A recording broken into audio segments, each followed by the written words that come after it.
Baik, saya akan mulai acara pada siang hari ini. Assalamualaikum warahmatullahi wabarakatuh. Assalatu wassalamu ala asrofil mursalin. Wa sayyidina Muhammadin wa ala alihi wa sahbihi amma ba'du. Selamat siang dan selamat datang kepada Sister Villa yang telah bergabung dalam serangkaian acara Festival Hijriah Muslimah Kementerian Keuangan tahun 2024 atau FHMK keempat Komunitas Women Islamic Studies Group atau WISKEMENQ, yaitu workshop sosial media dan sentimen analisis. Yang terhormat Ibu Raden Yenjen Nurjaini PS dari PSSI PSITP, yang kami hormati Mbak Gita Rani Prastuti selaku narasumber pada siang hari ini, serta Sister Villa yang selalu dalam rahmat Allah. Baik, apa kabar Sister Villa semuanya? Semoga kita semua selalu berada dalam keadaan sehat, semangat, dan tentunya bahagia ya. Senang sekali rasanya saya Arlifa dari komunitas Movies atau Ministry of Finance Public Speaker Community yang saat ini bertugas di LPDP bisa bertemu dengan Sister Villa peserta workshop hari ini yang Masya Allah tetap berkenan menyempatkan waktunya di tengah-tengah kesibukannya untuk mengikuti kegiatan kita pada siang hari ini. Insya Allah kegiatan workshop ini akan menambah ilmu serta berkah dan manfaat bagi kita semua. Amin, amin ya robbal alamin. Sister Villa, sebelum kita lanjut ke acara selanjutnya, barangkali ada Sister Villa yang baru bergabung, izinkan saya mengenalkan terlebih dahulu nih tentang kegiatan FHMK. Tahun ini merupakan tahun keempat ya yang diselenggarakannya FHMK atau Festival Hijriah Muslimah Kemenq.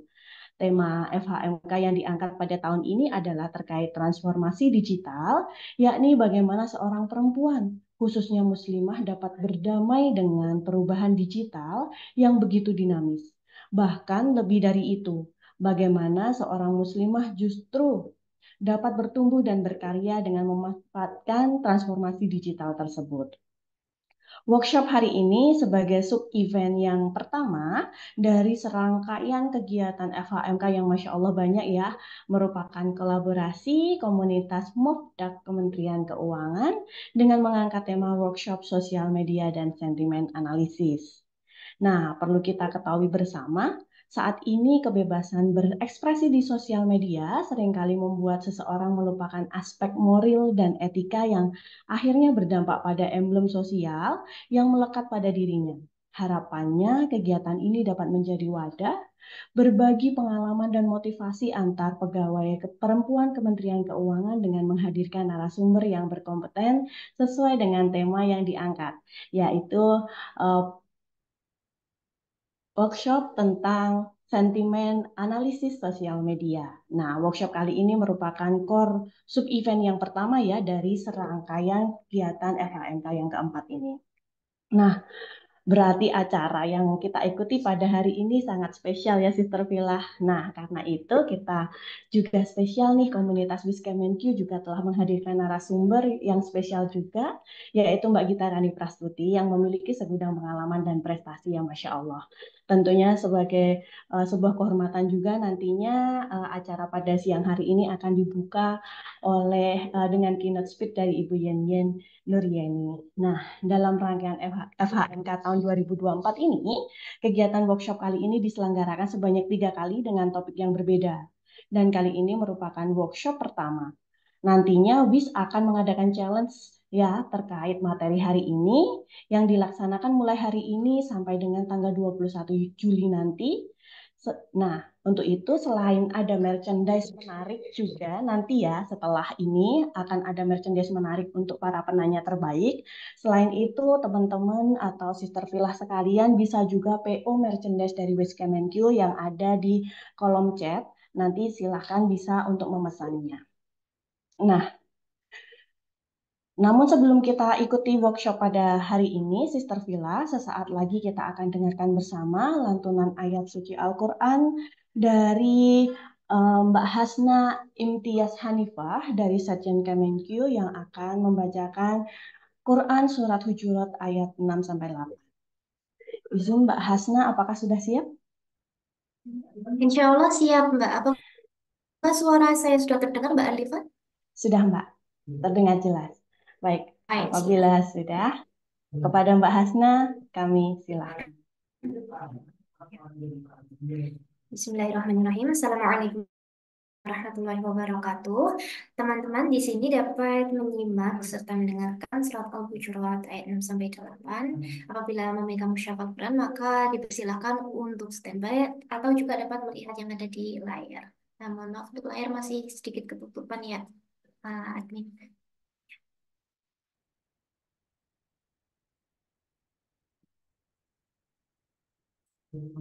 أعوذ بالله من الشيطان الرجيم.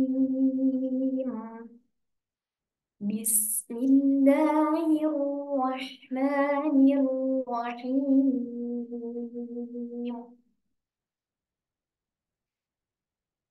يا أيها الذين آمنوا إن جاءكم فاسق بنبأ فتبينوا أن تصيبوا قوما بجهالة فتصبحوا على ما فعلتم نادمين. واعلموا أن فيكم رسول الله لو يطيعكم في كثير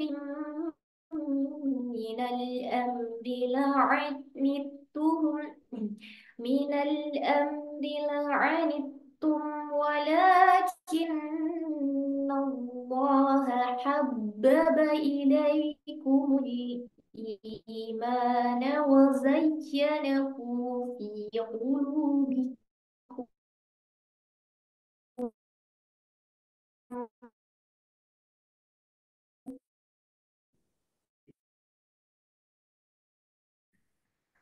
وزينه العصيان. أولئك هم الراشدون فضلا من الله ونعمة والله عليم حكيم. صدق الله العظيم.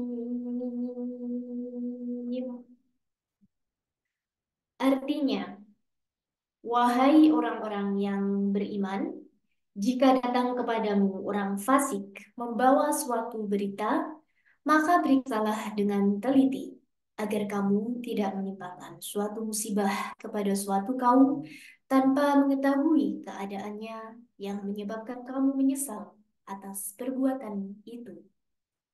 Dan ketahuilah olehmu bahwa di kalangan kamu ada Rasulullah. Kalau ia menuruti kemauan kamu dalam beberapa urusan, benar-benarlah kamu akan mendapat kesusahan.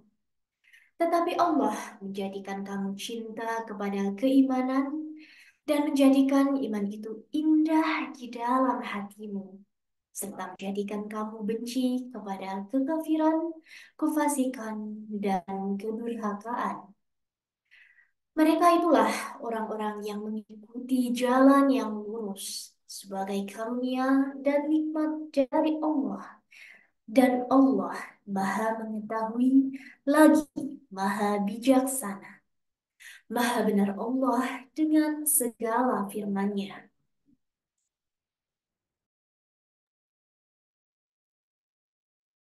Allahumma hamda bil Quran. Baik, terima kasih banyak Mbak Hasna. Merdu sekali ya suaranya. Sister Filah, Masya Allah, Tabarakallah. Nah, Sister Filah yang dirahmati Allah, Selanjutnya, mari kita simak bersama keynote speech yang akan disampaikan oleh Ibu Raden Yenyen Nuryeni selaku Kasubdit Pengelolaan Strategi Sistem Informasi Perbendaharaan pada Direktorat Sistem Informasi dan Teknologi Perbendaharaan. Kepada Ibu Raden Yenyen Nuryeni, kami silakan. Baik, terima kasih Mbak Diva ya. Namanya lengkap banget tadi saya disebutkan ya Mbak. Bismillahirrahmanirrahim. Bunga sekuntum di atas buku, warna-warni indah dari kota tua. Assalamualaikum, mulainya kata, semangat menyapa Siltervilah semua. Assalamualaikum warahmatullahi wabarakatuh. Selamat siang, salam sejahtera untuk kita semuanya. Semangat Jumat berkah. Ya, tadi udah didahului dengan pembukaan ayat suci Al-Quran. Yang saya banggakan, Kak Gita Rani Prastuti selaku narasumber workshop, segenap panitia Women Islamic Studies Hub yang telah menginisiasi cara ini, serta Sri Kandi-Sri Kandi ini yang saya cintai, Sri Kandi dari Kemenq maupun di luar Kemenq ya, ada yang dari luar Kemenq ya. Alhamdulillah, segala puji dan syukur tak henti-hentinya kita panjatkan kehadirat Allah Subhanahu wa Ta'ala yang telah melimpahkan rahmat dan hidayahnya, dan kita semua dipertemukan dalam keadaan sehat walafiat ya di kesempatan yang sangat luar biasa ini. Workshop sosial media dan sentimen analis yang merupakan agenda pertama dari rangkaian acara Festival Hijriah Muslimah Kemenq tahun 2024 ya. FHMK 4 ini. Berarti ini maksudnya tahun keempat ya, gitu ya. Waduh, luar biasa nih perjalanannya. Sudah tahun keempat ya. Serta pila rekan-rekan sekalian semuanya, data analitik telah menjadi bagian yang tak terpisahkan dari perkembangan global yang mempengaruhi program-program prioritas nasional di negara kita ya. Di Kemenq sendiri ada 11 inisiatif strategis dari proyek data analitik yang diatur dalam KMK 170 tahun 2024.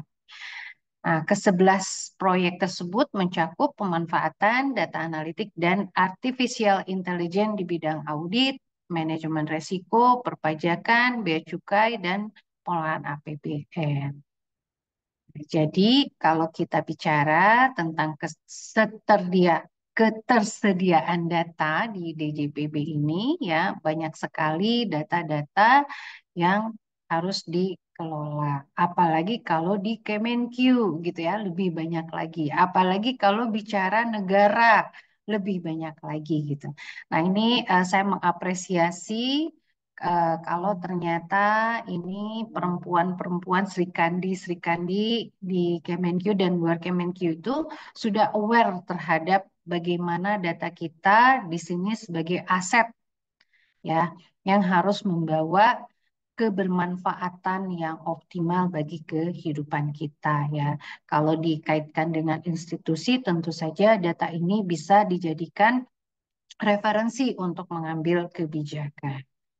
Nah, oleh karena itu, saya di sini ya barangkali mewakili dari unit penyedia data sentral di DJPB gitu ya. Saya sangat mengapresiasi semangat dari para Srikandi WIS tadi untuk memperkenalkan konsep data analitik ini seperti apa, khususnya bagi ini perempuan-perempuan yang sekarang ini tergabung gitu ya.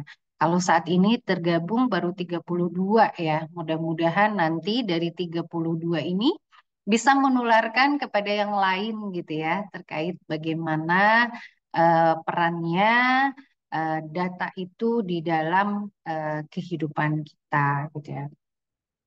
Dan pada hari ini terus terang ini memang temanya sangat menarik ya workshop ini yaitu workshop sosial media dan sentimen data analitik. Ini sebuah tema yang sangat relate banget dengan kehidupan kita di era digital ya sebagai perempuan seperti tadi yang sudah disampaikan oleh eh, Mbak MC, Mbak Arlifa gitu. Di era digital ini di mana memang eh, akses informasi sangat terbuka lebar, dan kita harus banyak memilah dan memilih informasi mana yang akan men-trigger produktivitas kita, gitu ya. Jangan sampai nanti dengan kemudahan akses justru malah kontraproduktif, gitu ya, karena terlalu banyak informasi yang nggak bisa kita filter, gitu.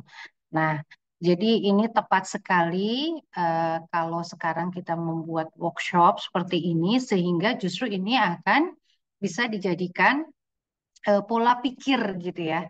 Tidak hanya dalam kehidupan institusional, organisasi, tapi barangkali nanti untuk kehidupan kita sehari-hari juga gitu ya. Bisa jadi di dalam kehidupan sehari-harinya nggak menjadi kontraproduktif nih gara-gara terlalu banyak informasi yang ada di medsos gitu ya. Begitu. Nah, sehingga harapannya workshop ini bisa menjadi dukungan yang sangat positif kepada institusi kita untuk mengawal berbagai inisiatif strategis ya.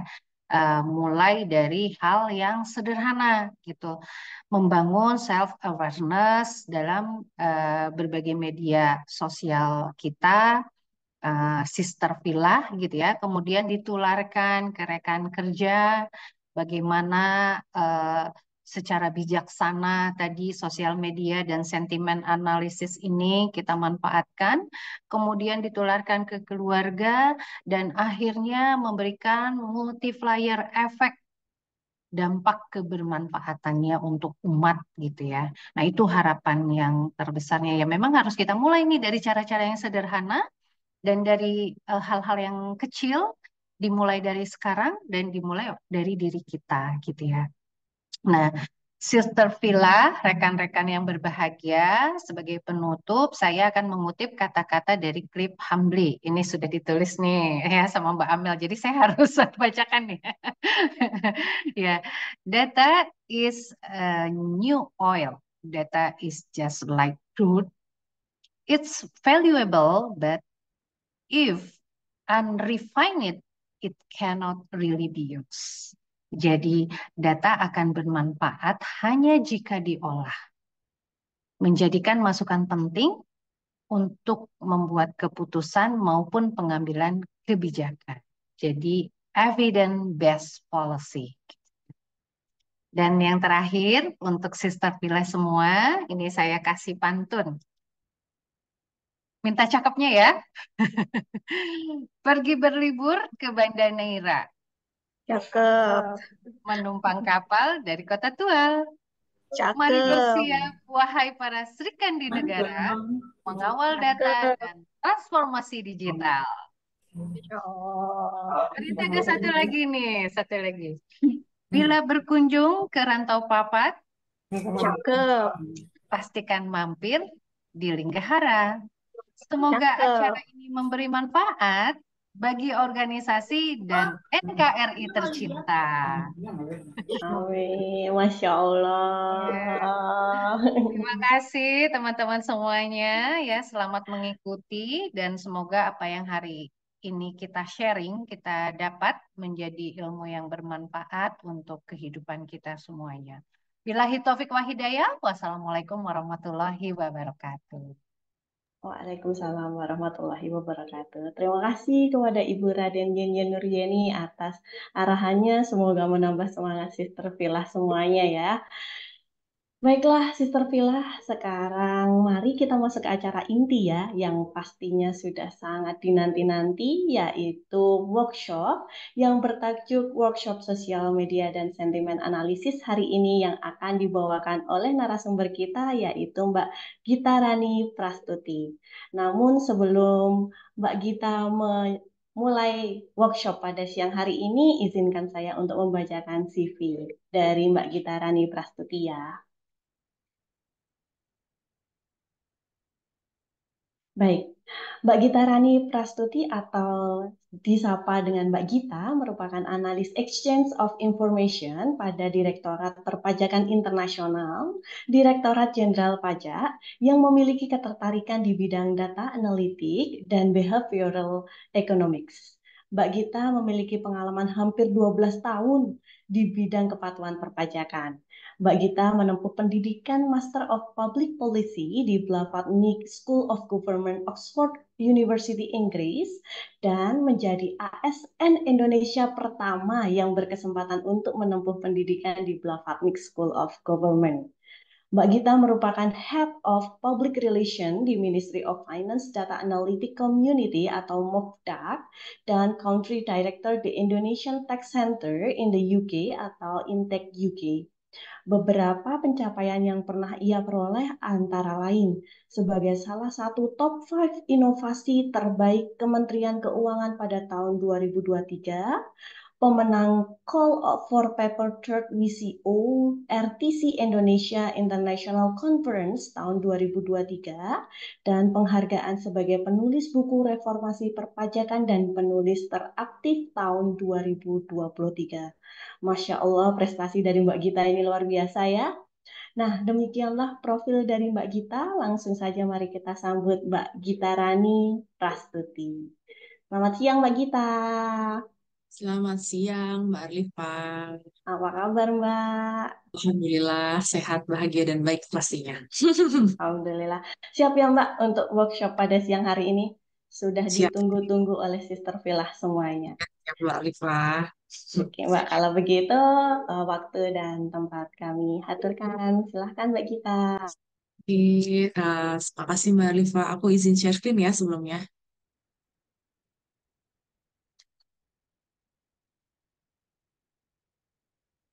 Sudah kelihatan screen-nya? Sudah Mbak? Ya, oke, langsung aku mulai aja ya. Assalamualaikum warahmatullahi wabarakatuh. Selamat siang, asisten Waalaikumsalam. kelas semuanya. Terima kasih sebelumnya saya ucapkan kepada Mbak Arlifko selaku MC pada hari ini. Yang kami hormati juga Ibu Yeni Nuryeni selaku Kasubdit PSSIP Direktorat Jenderal Perbendaharaan, dan siswa villa semuanya, baik yang ada di lingkungan Kemenko maupun yang di luar Kemenko yang sudah sudah meluangkan waktunya untuk mengikuti webinar pada siang hari ini. Nah, karena sebelumnya tak kenal maka tak sayang, maka aku mau memperkenalkan diri sedikit lebih dulu. Mungkin tadi sudah diperkenalkan juga sama Mbak Alifa. Jadi halo semuanya teman-teman, kenalin nama aku Gita, bisa bisa Gita Rani Prastuti, bisa dipanggil sebagai Gita. Jadi memang di sini saya berkesempatan untuk sharing session ya webinar terkait tentang social media analytics dan sentiment analytics, dan saya juga merupakan salah satu pengurus MOFDAQ, dan saat ini saya bekerja di Direktorat Jenderal Pajak.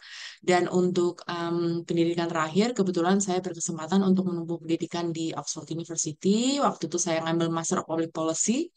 Jadi di sini um, kuncinya adalah meskipun teman-teman tidak memiliki background IT, tapi teman-teman memiliki ketertarikan di bidang data analitika, teman-teman pasti bisa untuk melakukan analytics yang akan kita bahas lebih lanjut kalau misalkan teman-teman mau mencoba gitu. Jadi tidak terbatas pada pendidikan teman-teman, tapi kalau misalkan teman-teman mau, teman-teman pasti bisa menerapkan apa yang tadi dibilang oleh Ibu Yen, evidence-based policy making dan data-driven decision making di lingkungan pekerjaan teman-teman seperti itu. Nah, lalu lanjut, ini adalah 3 topik besar diskusi kita pada hari ini. Jadi, sebelum kita masuk ke apa sih social media analytics, apa sih sentiment analytics, aku mau ngajak teman-teman dulu bahas foundationnya dulu, yaitu data. Seperti itu, data itu sebenarnya apa dan sebenarnya bisa kita manfaatkan, kita bisa elevate sampai mana sih, seperti itu. Setelah kita tahu data, setelah kita tahu hierarkinya dan perjalanannya, nah habis itu kita bakal membahas tentang analisis sosial media. Seperti itu. apa sih analisis sosial media itu, lalu manfaatnya seperti apa, lalu penerapan, contoh-contoh penerapannya seperti apa. Lalu setelah kita bahas poin kedua ini, kita akan masuk ke sentimen analytics yang merupakan salah satu bagian dari analisis sosial media yang memang sudah banyak diimplementasikan di sektor publik, di sektor swasta, khususnya untuk menjaga branding mereka, reputasi mereka seperti itu. Dan bagaimana apa namanya analytics ini dapat membantu mereka membuat keputusan next step-nya apa sih seperti itu, apa yang ada di lapangan seperti itu. Nah, tadi sebelumnya aku bilang kan kalau misalkan sebelum kita masuk ke ngobrolin tentang analytics, aku akan ngajak teman-teman semuanya, sister Villa semuanya berkenalan dengan dari sangat basic yaitu data. Nah, data itu ada di mana-mana dibilang. Nah, di sini ada quote nih, ada kutipan yang bilang bahwa without data, you're just another person with an opinion. Ini adalah kutipan yang disampaikan oleh W. Edwards Deming gitu. Tanpa data kita tuh hanya ya orang lain dengan opini kita sendiri. Setiap orang punya opininya masing-masing seperti itu. Nah, jadi memang di dalam apa namanya di dalam kutipan ini tuh memang ada makna tersirat bahwa em, kita tuh butuh loh data itu sebagai basis untuk pengambilan keputusan yang mananya kita bisa bilang data driven decision making seperti itu. Jadi memang di sini itu data itu bisa memberikan landasan bagaimana kita membuat suatu keputusan. Dia itu objektif dan kredibel, bisa dipertanggungjawabkan, bukan berdasarkan kira-kira, gampangnya seperti itu. Jadi kalau misalkan data, kita suguhkan data berarti kita menyuguhkan fakta. Apa sih yang sebenarnya terjadi? Seperti itu, teman-teman. Jadi memang data itu foundation dari segalanya. Seperti itu. Sebelum kita nanti, apa namanya, melanjut melanjutkan kira-kira tindakan apa sih yang harus kita lakukan terhadap fakta yang ada, fakta yang kita temukan, gampangnya kayak gitu. Nah, terus juga apa namanya? Data itu juga mendorong akuntabilitas dalam pembuatan decision making. Jadi ketika keputusan itu didasarkan pada data, akan lebih mudah untuk menjelaskan kenapa sih kita harus A melakukan ini, kenapa sih kita harus B, lah orang datanya berbicara seperti ini, seperti itu. Itu akan lebih gampang ke depannya. Lalu habis itu juga kenapa kita perlu data sebagai basis. Data itu juga bisa melahirkan inovasi. Gampangnya contohnya sekarang di era big data. Sekarang analisis itu jenisnya itu macam-macam loh, tidak hanya analisis deskriptif saja seperti itu. Ada juga sekarang yang lagi booming itu misalkan analisis prediktif untuk memprediksi masa depan kira-kira opsi apa ya gitu. Kira-kira opsi apa ya yang bisa em, kita lakukan untuk mencapai suatu outcome seperti itu. Prescriptive analytics, sorry. Lalu kalau untuk predictive analytics, kira-kira ke depannya akan seperti apa ya? Gampangnya seperti itu. Nah, tapi sebelum kita masuk ke analisis-analisis itu, nah aku juga mau memperkenalkan tentang piramida DIKW ini.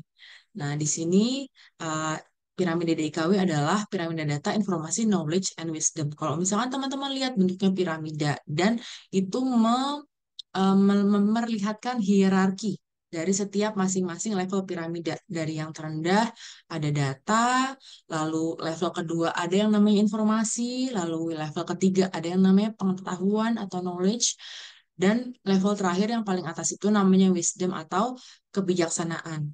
Nah, di sini piramida ini bercerita tentang apa sih sebenarnya?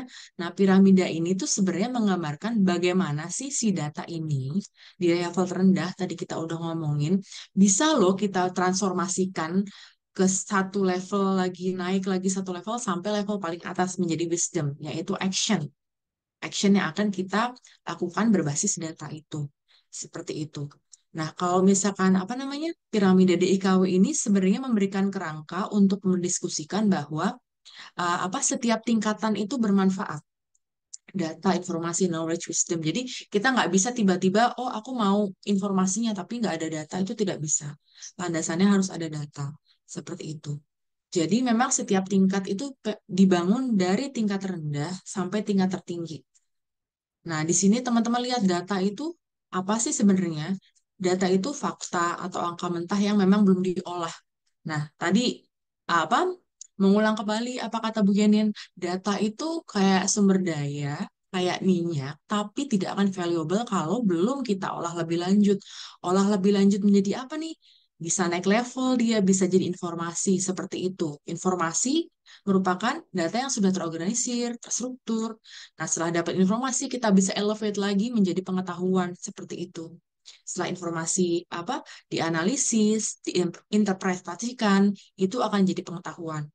Dan diolah lagi nih, ibaratnya kayak minyak tadi ya, melakukan proses pemurnian, cleansing, lalu apa? Split antara satu substance sama substance lainnya. Nah, yang terakhir dari knowledge itu kita tuh bisa dapat wisdom seperti itu. Wisdom apa? Di sini dibilang wisdom itu adalah ability to make well-informed decisions. Jadi tindakan apa sih yang akan kita ambil berbasis dari knowledge, information, dan data tersebut. Seperti itu, teman-teman.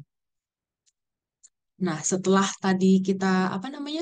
Kita bahas data, terus bagaimana sih bisa di-elevate seperti itu menjadi informasi, knowledge dan insight. Ini nih ada toolsnya seperti itu, ada analisisnya. Sebenarnya banyak analisis dan kalau misalkan kita berbicara sosial media itu ada yang namanya terminologi social media analytics. Nah, mungkin lebih singkatnya untuk definisi social media analytics itu kayak analisis yang mulainya itu dari proses pengumpulan data, analisis data yang bersumber dari media sosial. Yang pasti ujung-ujungnya itu memang digunakan untuk membuat keputusan berdasarkan data driven seperti itu. Jadi apa namanya? Teman-teman semua di sini pasti apa namanya? Punya sosial media kayak Instagram, Facebook, terus apa X sekarang ya mantannya Twitter.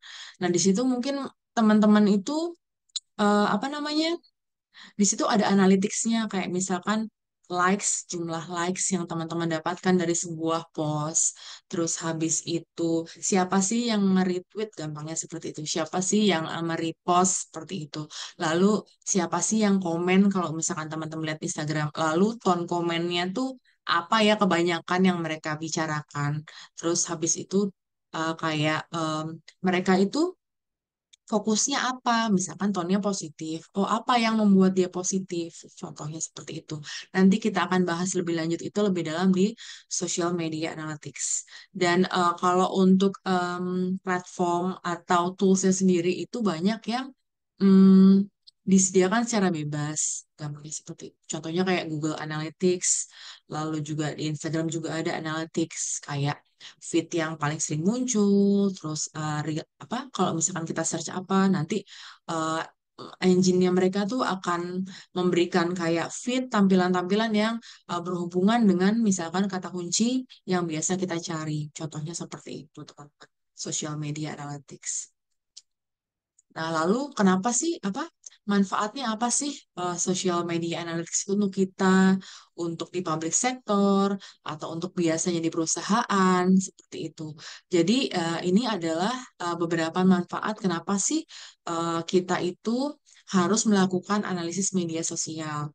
Yang pertama, itu bisa dibilang trend spotting. Jadi, tindakan mencari tren-tren yang sekarang tuh ngomongin apa sih seperti itu. Seperti itu. Tren apa? eh, mengawasi kita tuh kayak transporting itu tuh kayak monitoring atau mengawasi tren yang baru-baru apa yang ada di analisis apa yang ada di media sosial seperti itu. Jadi kayak biasanya kalau transporting itu perusahaan atau instansi itu menganalisis nih kayak misalkan platform sosial media mana sih gitu yang lebih banyak followernya kayak platform sosial media mana sih yang mendapatkan apa yang lebih banyak orang kunjungi, yang apa lebih menarik buat mereka, misalkan dari segi umur, misalkan Gen Z, contohnya gitu. Seperti itu. Lalu kayak lebih populer di mana nih? Misalkan brand kita, gampangnya brand kita ya, lebih populer mana nih? Apakah di X, apakah di Instagram, apakah di Facebook, seperti itu. Lalu kita juga bisa mengidentifikasi topik apa sih yang lagi diperbincangkan, contohnya gitu. Misalkan di sektor publik ada beberapa di salah satu kementerian merilis beberapa regulasi bersamaan. Nah, kita bisa ngelihat nih trending topik masing-masing dari regulasi itu seperti itu. Lalu kita bisa ngelihat apa namanya responnya masyarakat tuh seperti apa ya, gampangnya kayak gitu. Nah, lalu yang kedua, brand sentiment. Jadi, biasanya tuh em, apa namanya orang-orang itu akan bereaksi terhadap jasa ataupun produk yang kita tawarkan. Gampangnya seperti itu. Jadi, kita bisa ngelihat nih gimana sih perasaan orang, gimana sih opini atau pendapat orang terhadap em, merek atau jasa pelayanan atau yang apa namanya yang bisa dirasakan oleh orang itu yang kita berikan, namanya gitu. Jadi, apakah tonnya itu netral, apakah tonnya itu negatif, seperti itu. Jadi, teman-teman tuh bisa menganalisis, ini tonnya negatif tuh negatif di mananya, seperti itu. Dan banyakan mana sih misalkan antara platform yang satu dengan yang lainnya itu ton yang positif, ton yang negatif, gampangnya seperti itu. Jadi itu memang apa namanya membantu kita sih social media analytics ini untuk um, kira-kira misalkan kalau misalkan banyak tone negatifnya, tindak lanjut apa ya strategi apa ya yang bisa merubah tonnya dari negatif bisa menjadi netral dulu baru ke positif seperti itu. Lalu yang ketiga ada value perception, maksudnya itu persepsi nilai mengacu pada opini pelanggan secara keseluruhan yang kita berikan. Apakah memang layanan atau produk yang kita berikan itu memang sesuai dengan ekspektasi mereka, seperti itu. Jadi memang untuk feedback ke depannya. Lalu yang keempat, setting social media goals. Ini maksudnya apa? Ini maksudnya kayak, ini kan data driven. Kita ngambilnya dari social media, seperti itu. Contohnya, em, contohnya membuat social media goals itu kayak, oh kita tuh mau meningkatkan engagement sebesar misalkan 5% dari kategori X, seperti itu. Nah, kita tuh bisa identifikasi dari analisis ini apakah target itu visible untuk dicapai, gampangnya kayak gitu. Contohnya misalkan, kalau misalkan dari analisis analisis ini, ternyata kita tuh bisa loh meningkatkan follower, contohnya sebanyak mendapatkan follower baru misalkan sebanyak 50 di setiap bulan. Nah, target ke depannya kan pasti bisa lebih visible lah, misalkan kayak 60 atau 70 seperti itu. Jadi kayak membantu kita untuk meningkatkan target kita berbasis data seperti itu. Nah, yang terakhir, proving EOI sama juga. Ini kayak apa? Lebih ke marketing sih sebenarnya.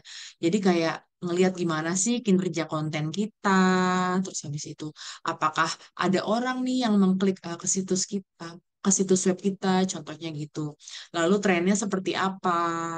Apakah trennya naik atau turun? Dan selama apa tren yang baik itu terjadi? Seperti itu jangka waktunya, seperti itu teman-teman. Jadi memang itu beberapa manfaat social media analytics yang em, apa namanya yang bisa dirasakan oleh teman-teman yang ada di sektor publik maupun di swasta seperti itu.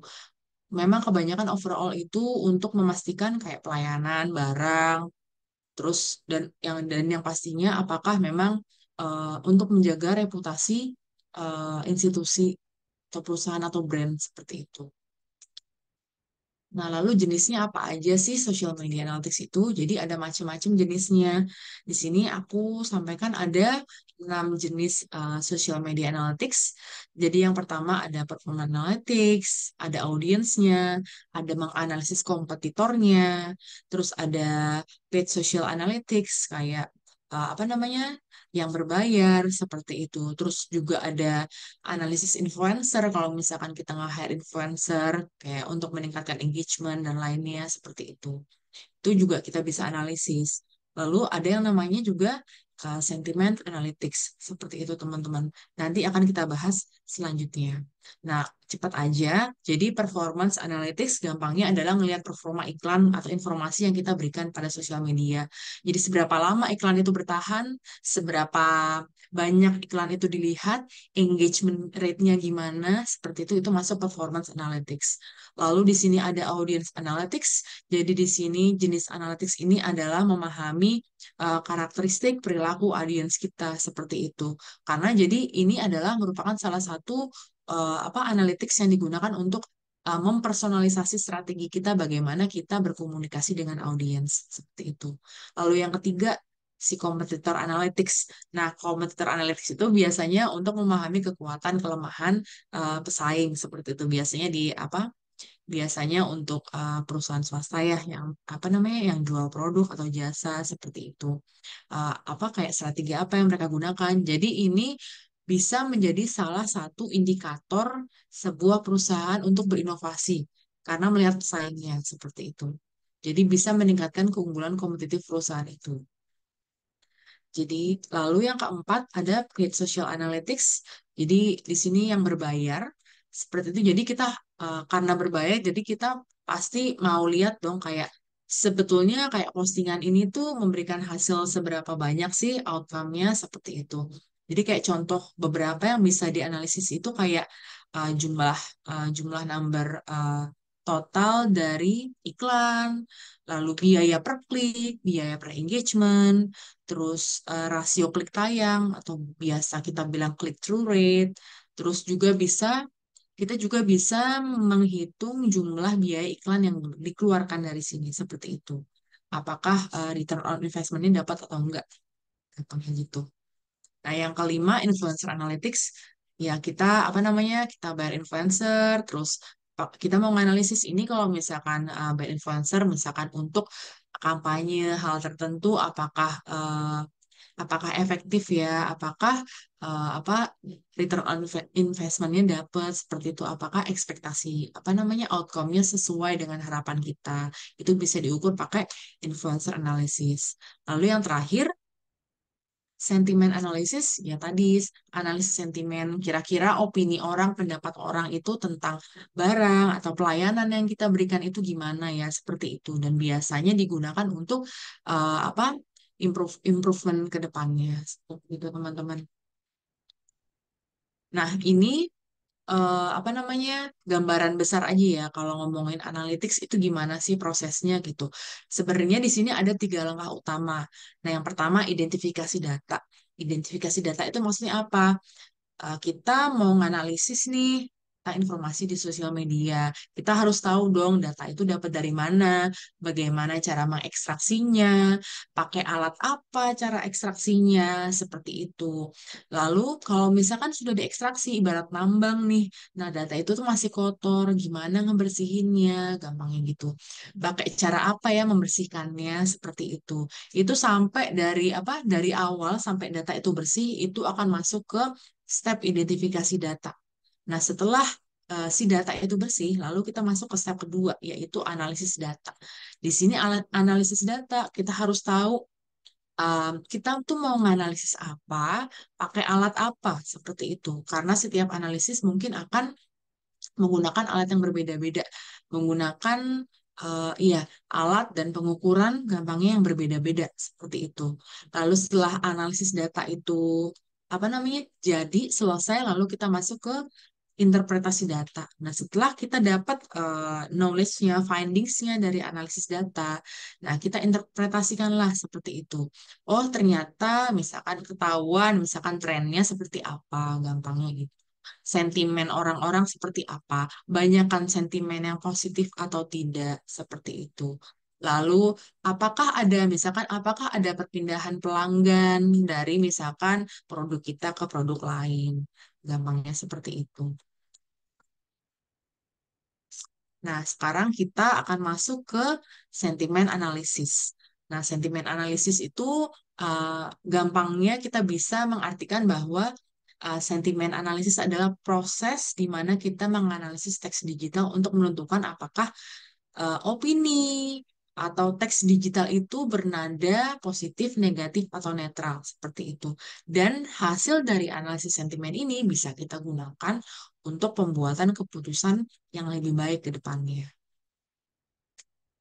Nah, kenapa sih sentimen analisis ini sebegitu penting untuk misalkan perusahaan, untuk masyarakat juga seperti itu, nggak hanya terbatas di perusahaan, sektor publik seperti itu.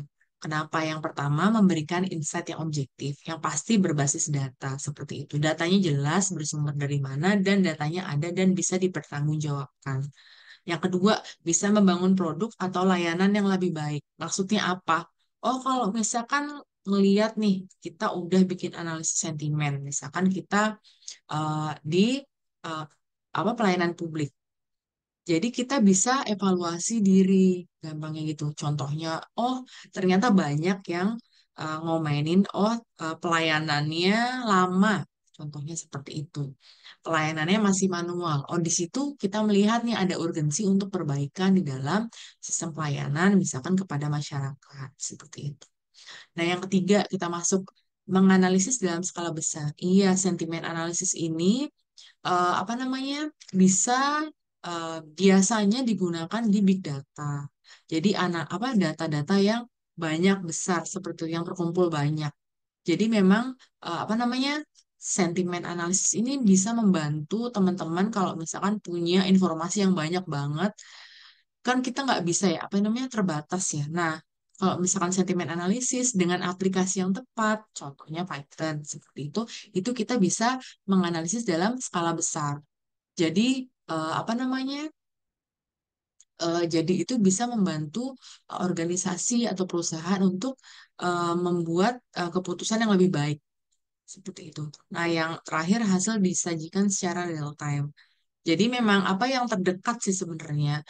Yang terdekat kita bisa menganalisis seperti itu. Jadi kita bisa ngambil data, nggak- ngambil data, mengekstraksi data. Misalkan saat ini kemarin pun kita bisa ngambil data yang kemarin seperti itu. Jadi memang hasil tuh bisa disajikan berdasarkan data yang mendekati real time. Nah, setelah kita tadi ngebahas definisinya, analisis sentimen, terus habis itu manfaatnya, terus di sini kita ngebahas beberapa contoh penerapan sentimen analisis itu buat apa sih? Tadi udah yang pertama udah kita bahas memperbaiki pelayanan kepada pelanggan. Terus yang kedua, brand monitoring itu gampangnya tuh kayak kalau misalkan di sektor publik atau swasta, reputasi, risiko reputasi. Jadi kan risiko reputasi itu kan harus dijaga seperti itu. Nah, apa nih persepsi masyarakat? Gampangnya contohnya kalau ada peraturan yang terbaru, tadi aku udah apa namanya sampaikan sebelumnya. Lalu kalau misalkan ada sistem administrasi yang baru, bagaimana nih persepsi masyarakat? Apakah masyarakat lebih puas terhadap sistem yang kita tawarkan, sistem yang baru, ataukah malah mungkin lebih menyulitkan karena mungkin transisinya itu apa namanya cukup sulit bagi mereka. Nah, di sini kita bisa memonitor seperti itu karena kalau misalkan apa namanya persepsi-persepsi apa opini-opini negatif yang muncul nanti akan menjadi risiko pada reputasi institusi kita, gampangnya gitu. Lalu yang ketiga, di sini juga ada riset pasar. Jadi, sentimen analitis ini juga kalau misalkan di sektor swasta itu akan membantu terkait produk, barang atau jasa yang mereka jual. Kira-kira mereka suka nggak ya? Kira-kira apa namanya? Mereka suka nggak ya atau enggak? Nah, dari sana mereka itu bisa membuat keputusan bahwa yang berhasil tuh misalkan merek yang produk yang apa sih, yang nggak berhasil tuh produk yang apa sih seperti itu. Lalu yang terakhir melacak performa kampanye atau iklan.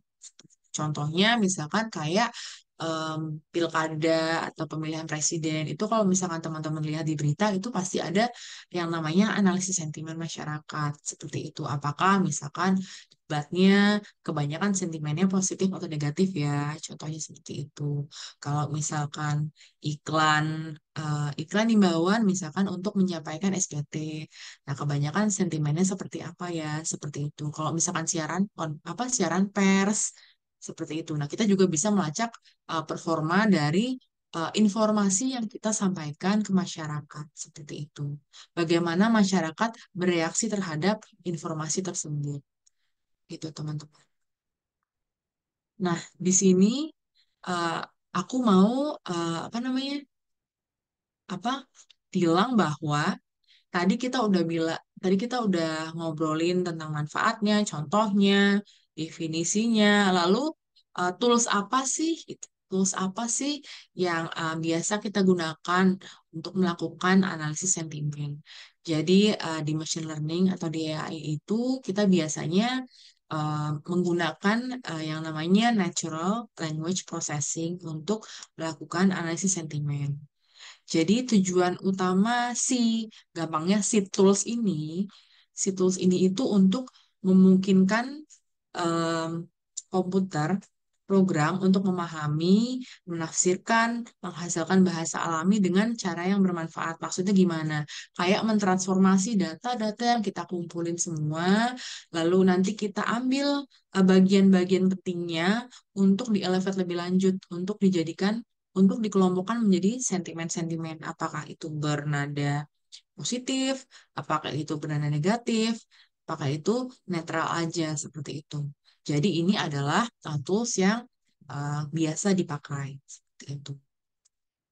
Nah, gimana sih cara kerjanya si NLP ini? Jadi mungkin di sini ada 3 kategori besar cara kerjanya seperti itu.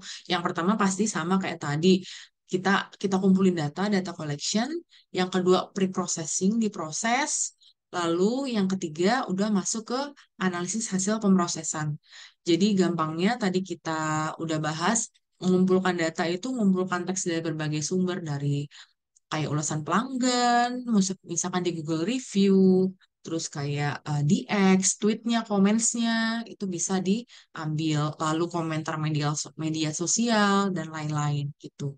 Jadi memang data collection ini di sini ngumpulin data itu emang banyak metodenya. Jadi salah satunya itu kayak web scraping, kayak gampangnya web scraping itu istilahnya teknik yang digunakan untuk mengekstraksi data dari situs website seperti itu. Lalu yang kedua ada API integration atau application programming interface integration yang memungkinkan kita untuk mengakses data struktur ke salah satu website, contohnya kayak di Facebook atau X.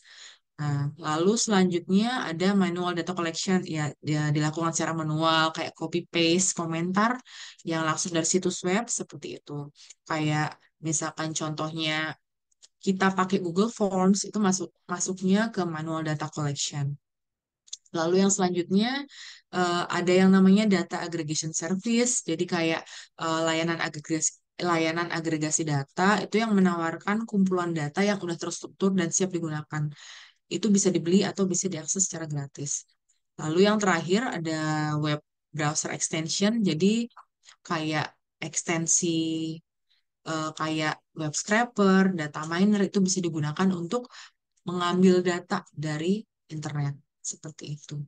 Nah, lalu setelah kita kumpulin tuh datanya, kita melakukan pemrosesan. Gampangnya kalau misalkan lagi masak itu kita udah siapin apa namanya bahan-bahannya nih, data collection, lalu kita pre-processing itu masuk ke tahap kayak mencuci, motong, dan lain-lain. Jadi di tahap ini, kalau misalkan untuk analisis sentimen, kita akan mengidentifikasi kata kunci untuk mendapatkan pesan inti. Jadi ada 3 step besar. Jadi pertama yang namanya tokenization, terus lemmatization, sama stop word removal. Nah, tokenization itu apa sih? Gampangnya memecah teks menjadi bagian-bagian yang lebih kecil. Jadi memungkinkan kita untuk melakukan analisis lebih lanjut. Contoh tokenization itu apa? Misalkan ada nih orang ngepost, orang komen nih gampangnya.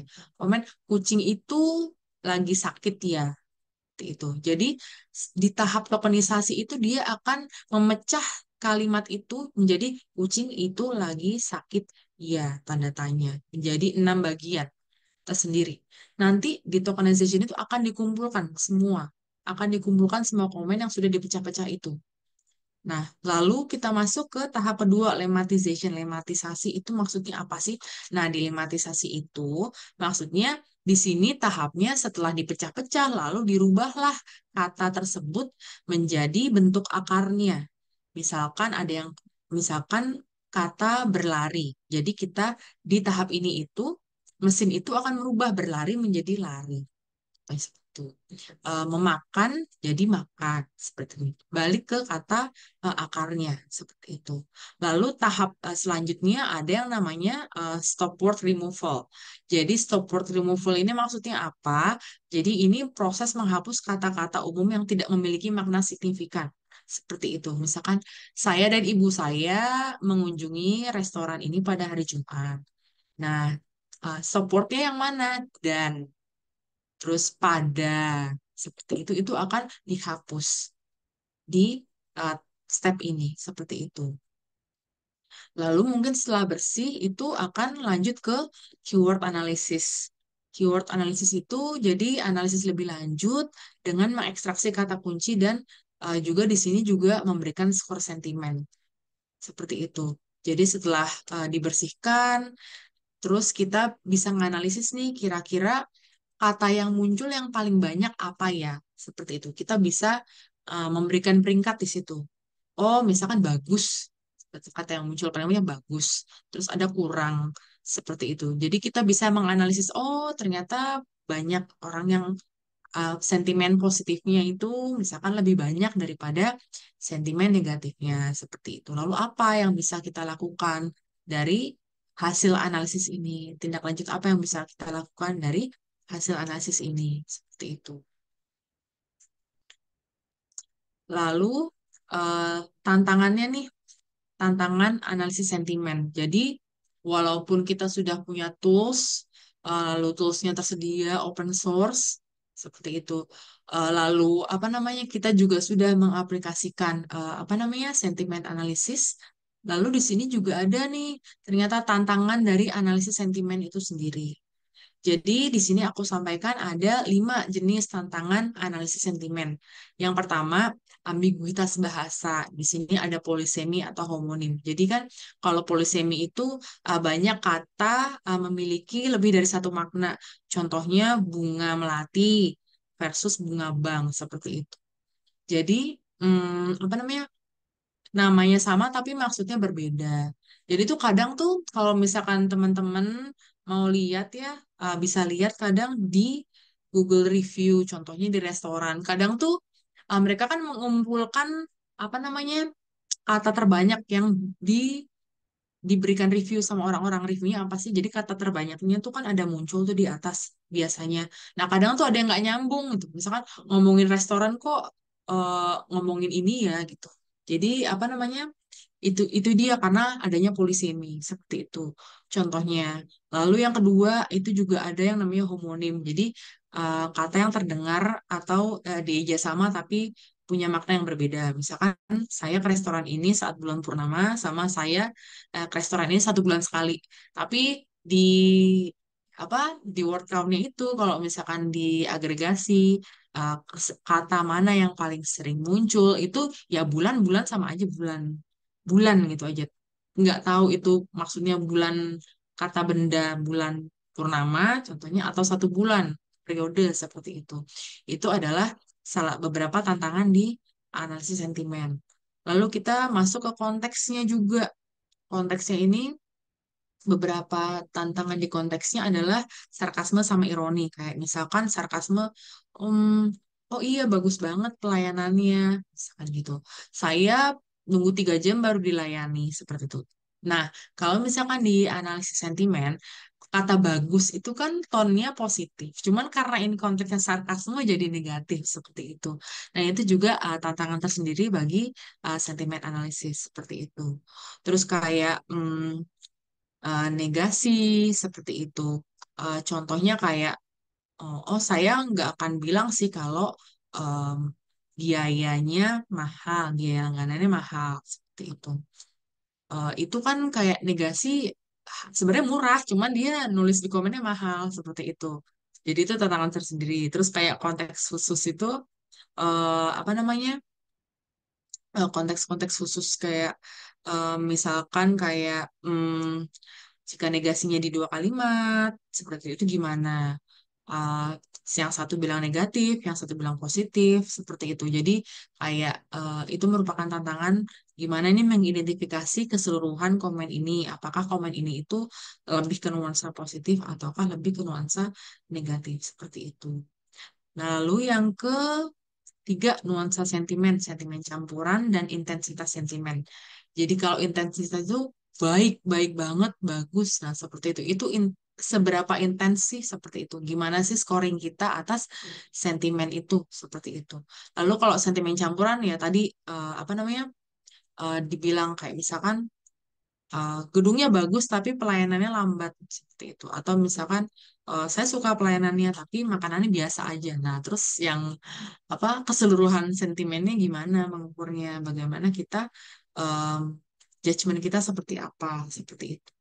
Lalu yang selanjutnya ada variasi bahasa juga, slang atau idiom, terus multi bahasa juga seperti itu.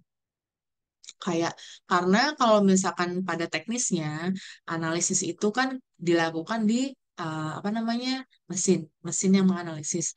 Nah, jadi teknisnya itu sebelum kita menganalisis kita itu harus mengimpor namanya kamus gampangnya.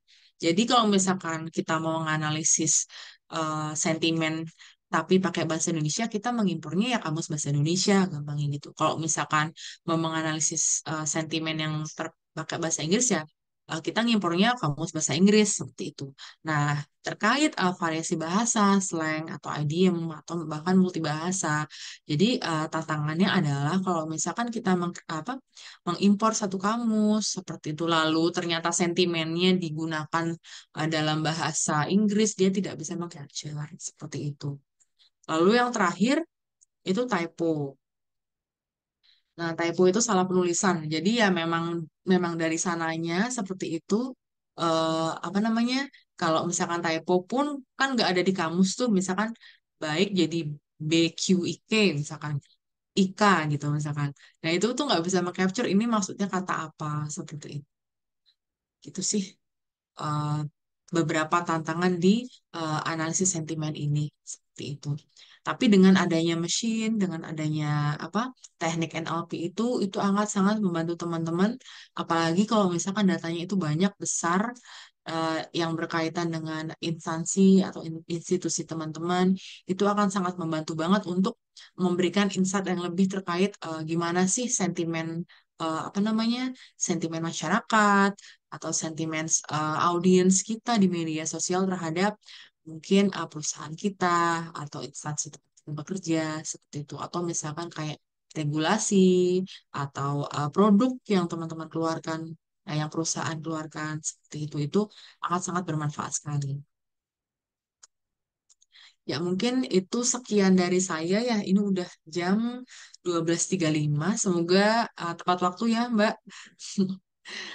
Terima kasih. Wassalamualaikum warahmatullahi wabarakatuh. Saya kembalikan ke MC ya. Ya. Wow, sangat luar biasa ya. Tadi udah dibahas tuntas tentang data analitik, bagaimana sentimen analitik di sosial media ya Mbak ya. Ya, Sister Villa yang penuh rahmat, demikian pemaparan materi workshop sosial media dan sentimen analisis oleh Mbak Gita Rani Prastuti. Beri tepuk tangan virtual untuk Mbak Gita selaku narasumber kita pada siang hari ini. Terima kasih ya Mbak ya, ilmunya sangat luar biasa. Oke, baik Sister Villa.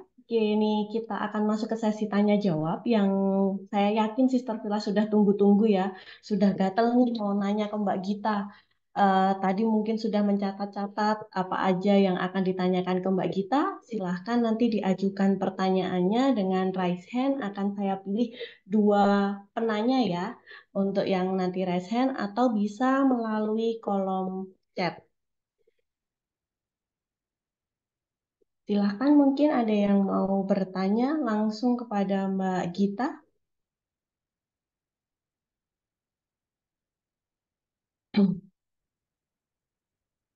Atau mungkin akan di-drop pertanyaannya di kolom chat juga boleh. Memang sangat sudah sangat ini ya, jelas bagaimana Mbak kita tadi mengupas tuntas bagaimana data, dimulai dari apa itu data, kemudian bagaimana cara mengolah datanya, kemudian sampai dikasih tahu toolsnya itu apa. Ya, mungkin ada dari Sister Vilah semuanya yang ingin menanyakan kepada Mbak Gita terkait dengan sosial media dan sentimen analisis ini. Mbak Arlifa mungkin yang nggak terkait tentang itu juga bisa sih Mbak. Kayak mungkin ini Oke. banget ya buat teman-teman kayak Betul. apa, baru bertanya-tanya apa, lalu gimana bisa diimplementasikannya. Mungkin nanya-nanya seputar itu juga bisa. Ya, mumpung ada Mbak Gita nih selaku pakarnya ya Mbak ya. Ya, setidaknya lebih paham ya Mbak ya daripada kita semua yang masih baru banget ini. Mungkin nanti bisa di drop pertanyaannya di kolom chat kalau misalnya eh, tidak mau melalui raise hand.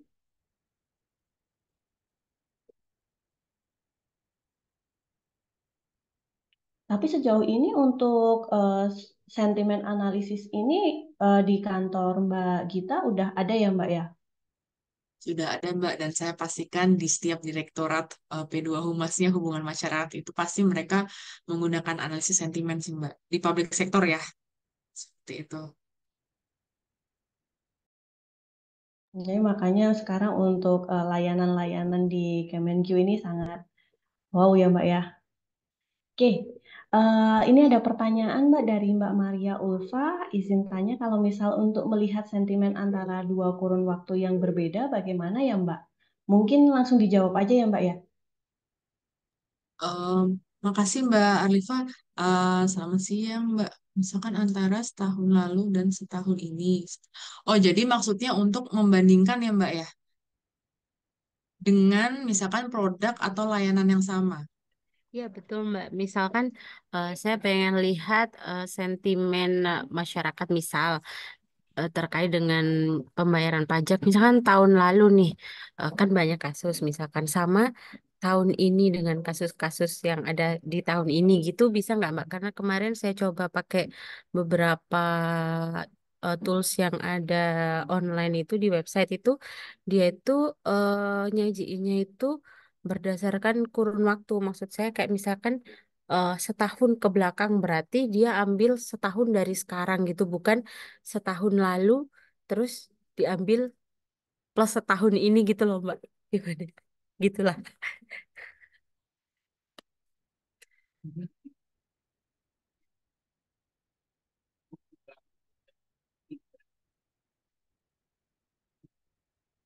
Mbak kita kayaknya nge-freeze ya. Oh iya, Mbak Gita sepertinya nge-freeze dan terlempar ya. Sepertinya gitu Mbak. Halo Mbak, aduh aku pikir suaranya Mbak Maria loh yang hilang. Ternyata Zoomku yang disconnect, maaf ya sebelumnya. Mbak Maria bisa di itu lagi Mbak, bisa diulangi lagi tadi.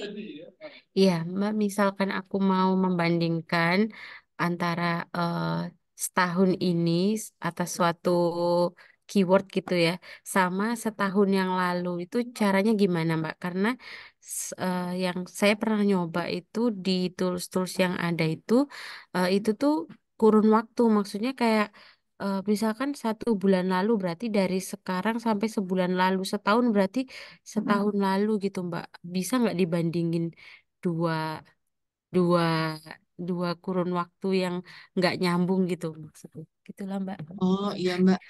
Izin ya Mbak ya. Makasih banyak Mbak Maria sebelumnya pertanyaannya. Sama-sama Mbak. Pertanyaannya menarik sih. Jadi kayak membandingkan gimana sih sentimen orang tahun lalu sama tahun ini gitu ya atas suatu produk tertentu. Jadi sebenarnya kalau menurut pendapatku dan pengalamanku pribadi itu bisa Mbak.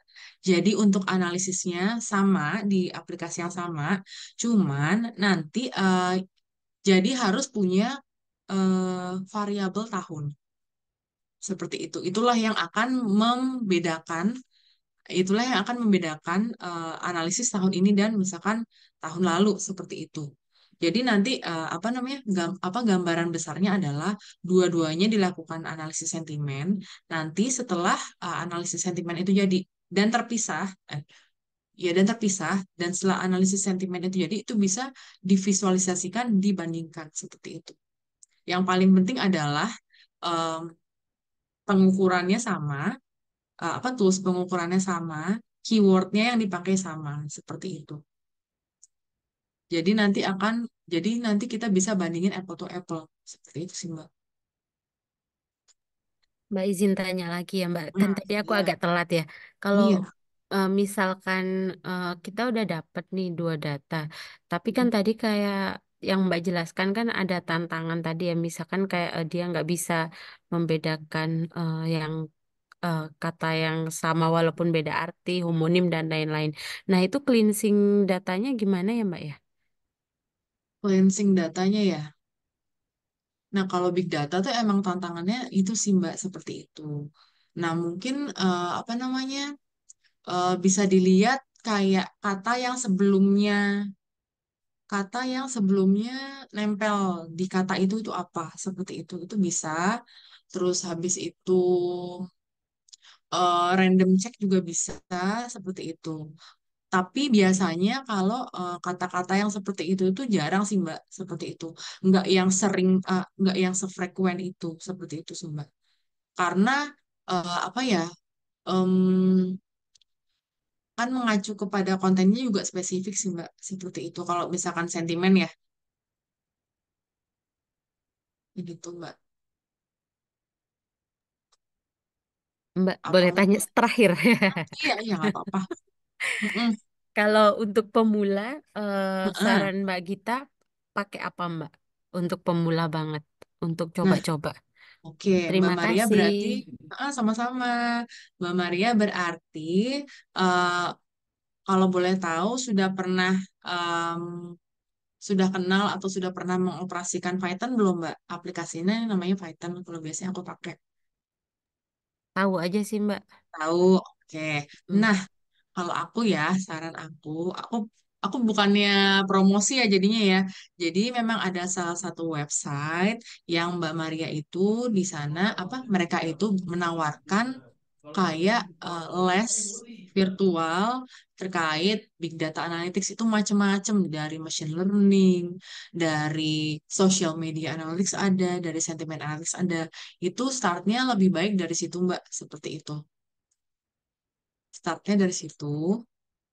Kayak ikut course berbayar ya paling dulu sih aku bayar hanya 100.000 sih Mbak satu course itu, tapi itu menurutku worth it banget Mbak, seperti itu. Nanti mungkin aku PM Mbak, itunya namanya, seperti itu. Semoga membantu ya Mbak, karena apa, karena di situ tuh langsung masuk ke real case kayak Mbak Maria tuh langsung em, ngoperasiin di aplikasi itu gimana caranya, seperti itu.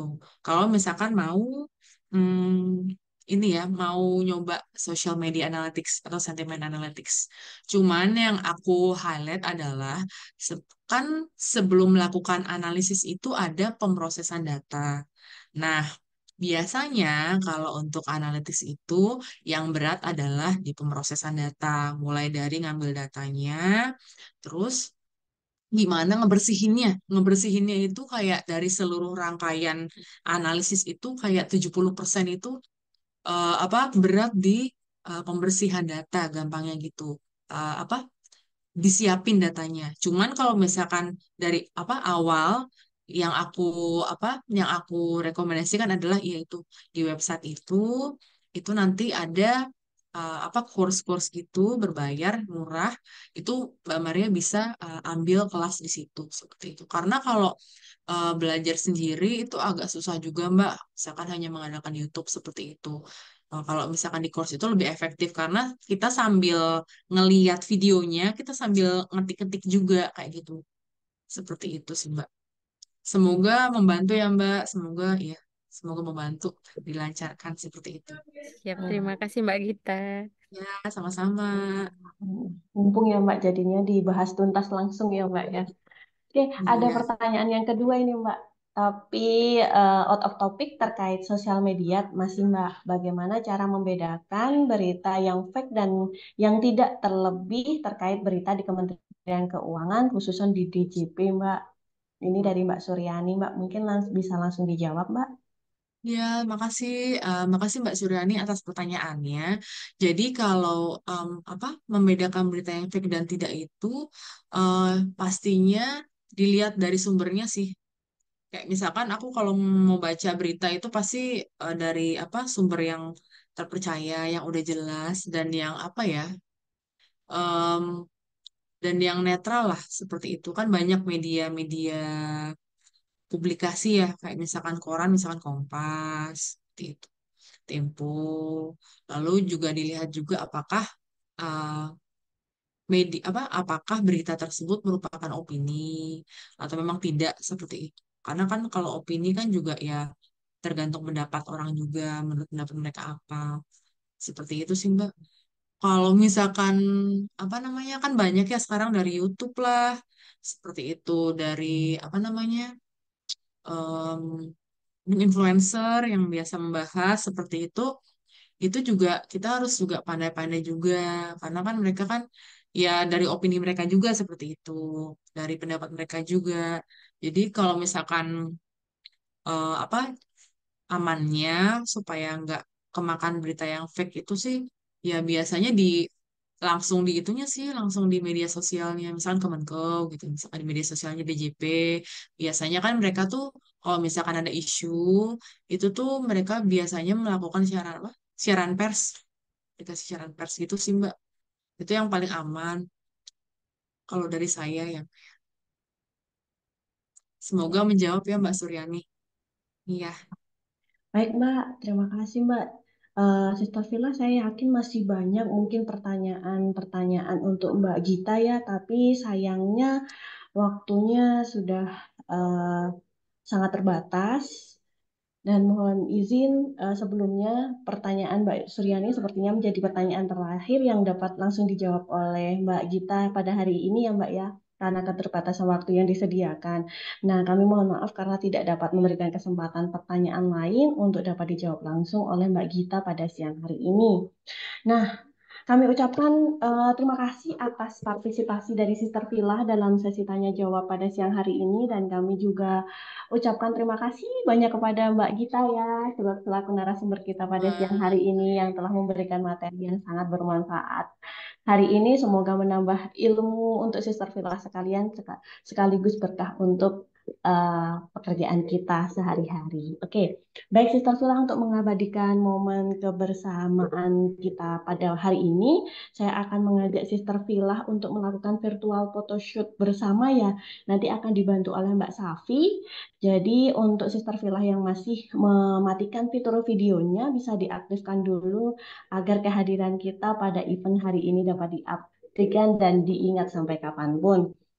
Dan juga mohon panitia tim dokumentasi dari Mbak Safi ya.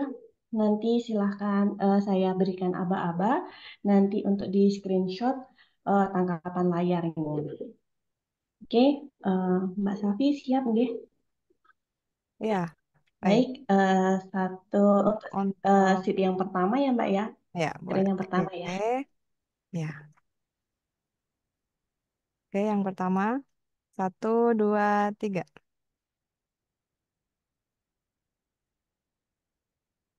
Sebentar. Ya. Untuk layar yang kedua. 1, 2, 3. Ya, baik. Sudah, Mbak Rifa. Terima kasih. Siap, terima kasih Mbak Safi atas Sama-sama. bantuannya. Baik, karena sudah ada tim sudah didokumentasikan, selanjutnya kami mohon perkenan dari Mbak Gita untuk memberikan closing statement ya Mbak kepada Sister Villa yang telah bergabung pada siang hari ini. Silahkan Mbak Gita. terima kasih banyak Mbak Arlifa. Mungkin akhir kata aku ucapkan terima kasih ya untuk perhatian teman-teman semua, partisipasi kelas semua dalam kegiatan webinar hari ini. Jadi mungkin kalau misalkan di recap semuanya selama 1 jam tadi hampir 1 jam ya, kita udah berkenalan dari hal yang paling kecil yaitu data dan bagaimana kita bisa mengelevate si data itu sih sebagai informasi dan wisdom. Ini dalam konteks media sosial ya. Lalu di pada konteks media sosial media analytics juga kita juga tadi udah kenalan nih tentang jenisnya apa aja, terus manfaatnya dan semoga juga bisa memberikan pencerahan buat Sister Villa semuanya. Kira-kira oh aku bisa mengaplikasikan ini nih ke unit aku, ke organisasi aku, atau mungkin yang penasaran tentang sosial media analytics bisa oh aku mau belajar lebih lanjut nih tentang ini tentang A seperti itu. Kayak contohnya untuk sentimen brand dan lain-lain. Lalu kita juga tadi bahas juga tentang analisis sentimen yang lebih dalam juga untuk mengukur gimana sih persepsi publik terhadap misalkan brand kita, terhadap institusi kita, seperti itu. Lalu tantangannya juga seperti itu. Jadi memang apa namanya, semoga ini bisa menjadi insight yang merupakan tools untuk membantu kita membuat data driven decision making ke depannya. Jadi mungkin sebagai penutup aku ingin menekankan bahwa emang di sini sekarang tuh era big data. Big data itu ada di mana-mana dan data itu adalah aset yang berharga. Cuman seperti kata Bu Inennya tadi, tidak akan memberikan nilai lebih kepada kita seberapa banyak itu data kalau data itu nggak kita olah seperti itu. Jadi data itu akan bernilai kalau misalkan kita bisa mengelevate sampai ke level wisdom seperti itu, menjadi wawasan buat kita seperti itu. Jadi semoga eh, mulai saat ini, marilah kita terus berinovasi, belajar, dan beradaptasi untuk membangun sebuah keputusan berbasis data atau data-driven decision making. Jadi sekali lagi terima kasih ya atas kehadiran dan partisipasi aktifnya Sister Villa semuanya. Semoga apa yang aku share hari ini bermanfaat untuk teman-teman semuanya.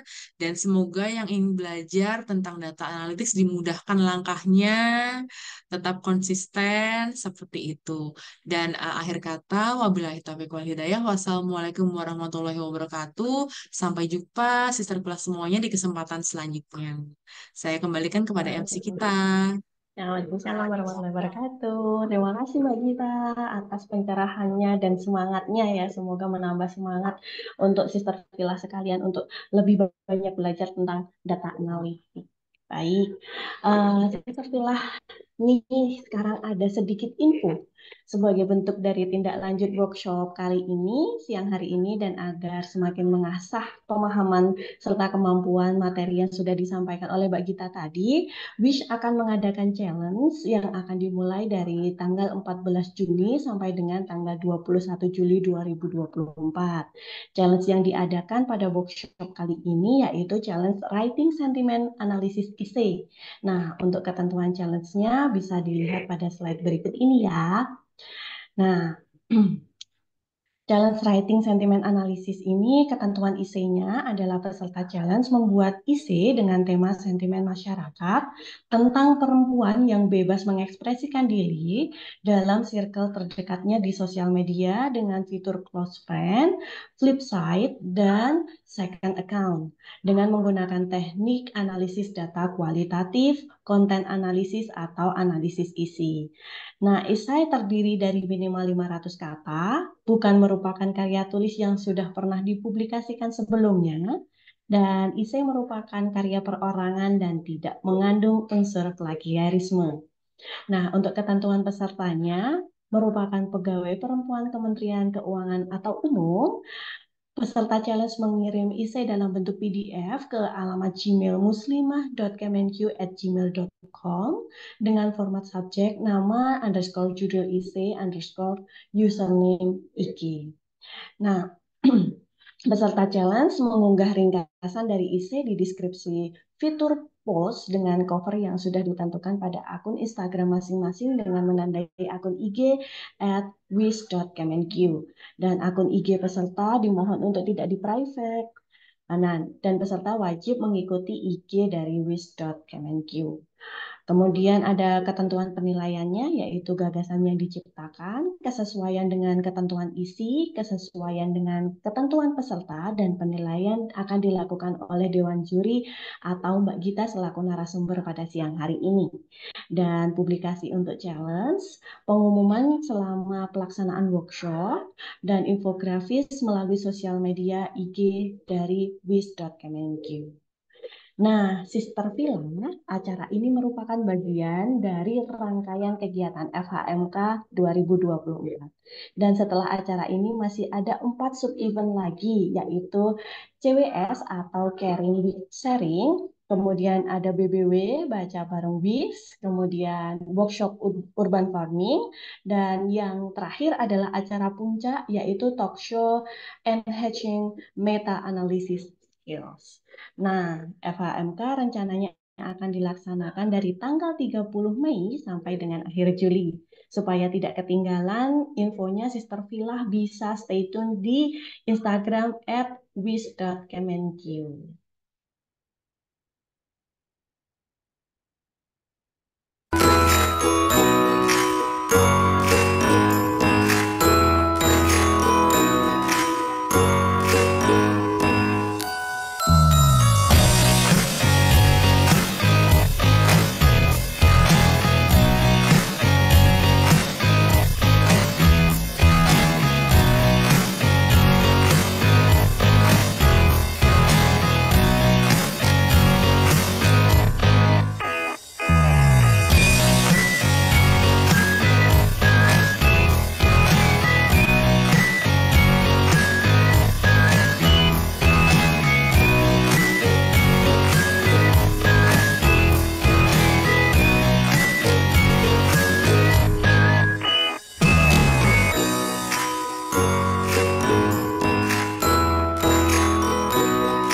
Ya, Sister Villa, selain itu Sister Villa juga bisa PO merchandise dari Wish yang dapat dipesan melalui kolom chat ruang Zoom ini ya.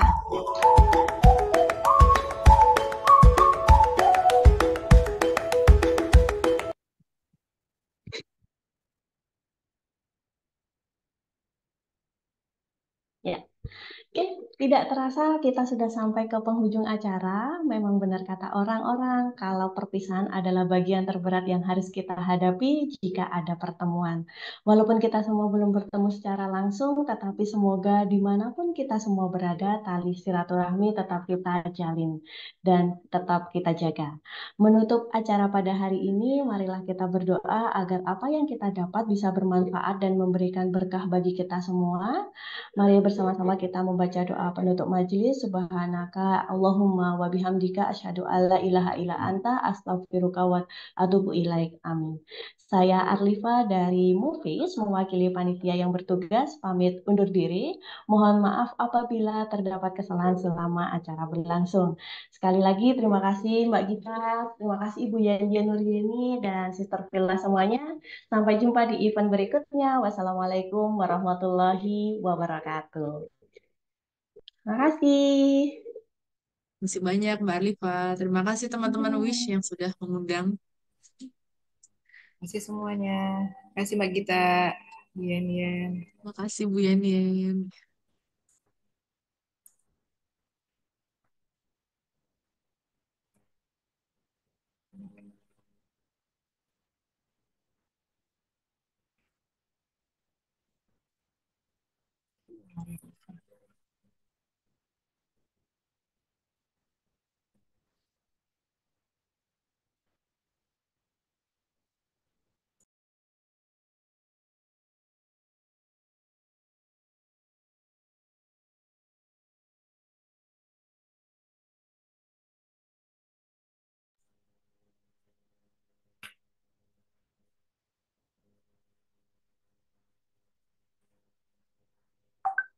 Iya, saya chat langsung tapi seperti nggak baca chat. Aduh, Mario Wilson. Siapa ya?